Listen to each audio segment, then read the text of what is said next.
Hello, everyone, and welcome to another episode of the RiverHawk Spotlight. I'm your host, Adam Rothschild, and today we're joined by Liv Owen from the women's lacrosse team. Liv, thanks for joining me today. Thank you for having me. So far this season, your team is currently 5-8 overall and 2-3 in Landmark Conference play. So, what would you consider the message across the roster to finish the season on a high note?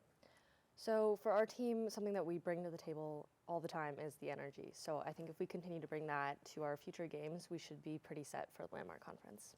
So you recently set a new career high for your 200 career points in one of the past several games, of course, and that was against Lycoming.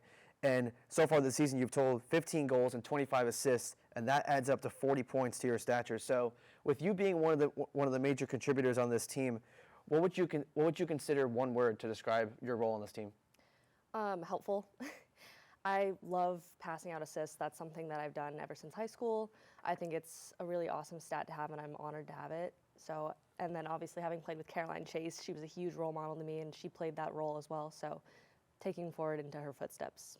And one of the big opportunities that I like to talk about a lot is during practice when the first years really get some experience on the field or whatever the case may be. So what is some advice throughout the year you've given to some of the first years that have been watching from the sidelines during games or getting opportunities in practice? Other than just giving like little bits and pieces of advice, I tell them all the time, like, keep your head up because everyone makes mistakes. No one's perfect. I'm definitely not perfect. So if I just remind them that, somebody who has received 200 points, if they're able to mess up and they can, carry on afterwards, then they can too. Absolutely, and I'm sure also throughout your past 4 years, there's been some exciting moments with this team and with the playoff games in past years as well. So, what is one thing you're going to remember from your past 4 years at Susquehanna, whether it's just something that happened during a game or something fun that happened in practice? I think probably some of our most memorable games came from last year.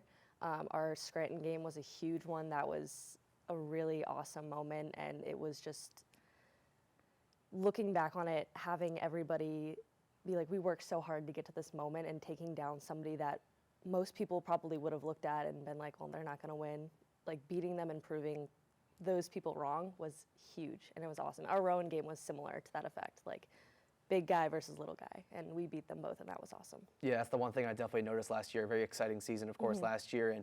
And now, of course, you guys fell short of Juniata yesterday, but now this weekend you got Wilkes coming up on the road. So what's the approach going to be going against a team that right now, currently, they're still looking for their first Landmark Conference win of the season?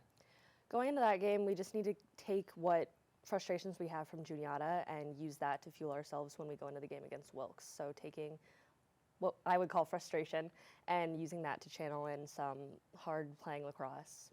Well, thank you for joining me today, and best of luck this Saturday against Wilkes. Thank you so much. Once again, I'm your host, Adam Rothschild. Thank you for tuning in to another episode of the RiverHawk Spotlight.